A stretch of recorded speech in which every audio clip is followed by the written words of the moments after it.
शुरू। 60 शब्द प्रति मिनट। सभापति जी, मैं बजट की मांगों का समर्थन करने के लिए खड़ा हुआ हूँ। आज जो बहस हो रही है उसमें इधर या उधर के साथियों ने हिस्सा लिया है।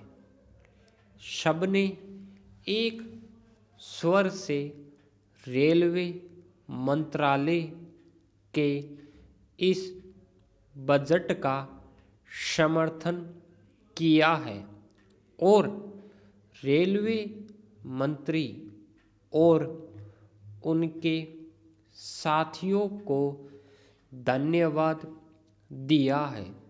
यही इस बात का प्रमाण है कि हमारा रेलवे बजट ऐसा बजट है जिससे हमारे देश के विकास कार्यों में काफ़ी मदद मिलेगी और काफ़ी इसका प्रसार होगा। पैरा रेलवे बोर्ड के बारे में मांगों की जो सबसे पहली मद रखी गई है उसके बारे में मैं कुछ कहना चाहता हूँ। भारतीय रेलवे अधिनियम में बहुत बार संशोधन किया गया है।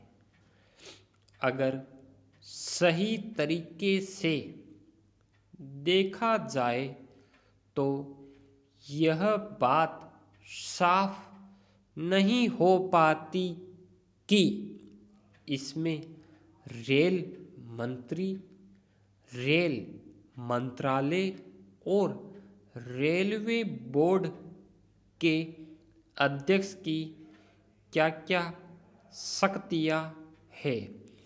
जब रेल मंत्री मौजूद हो तो यह बात समझ में नहीं आती कि रेलवे बोर्ड के अध्यक्ष के पद की क्या महत्ता है।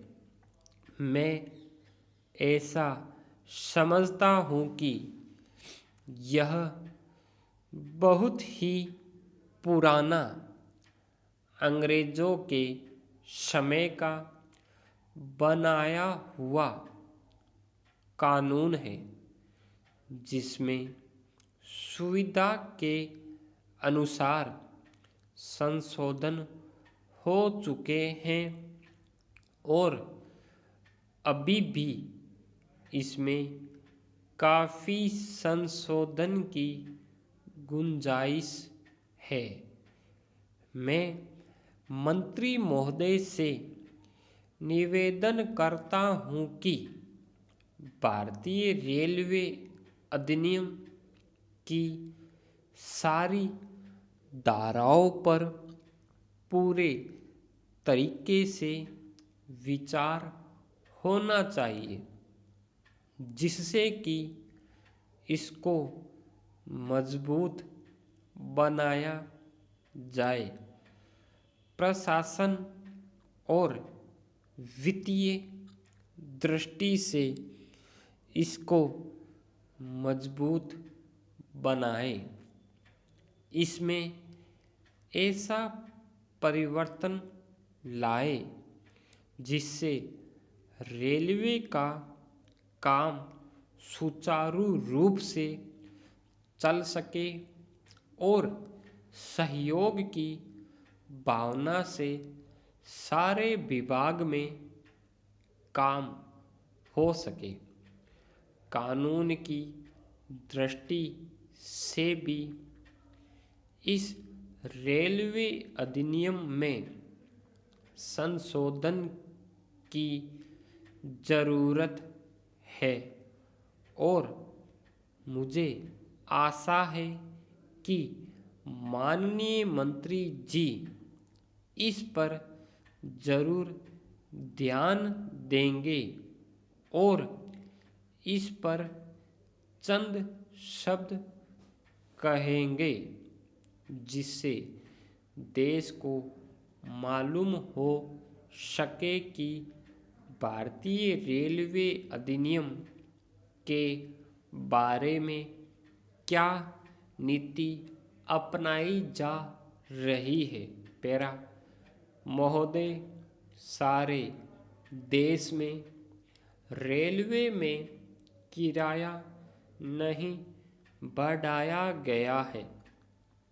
यात्रियों को आम तरीके से सुविधाएं दी गई है।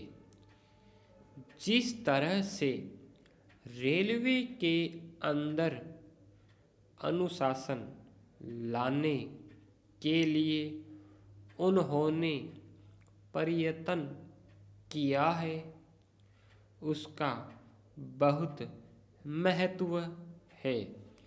इससे देश को बहुत मार्गदर्शन प्राप्त हुआ है। हमें आशा और विश्वास है कि मंत्री महोदय के नेतृत्व में रेलवे का काम और अधिक कुशलता और तेज गति से आगे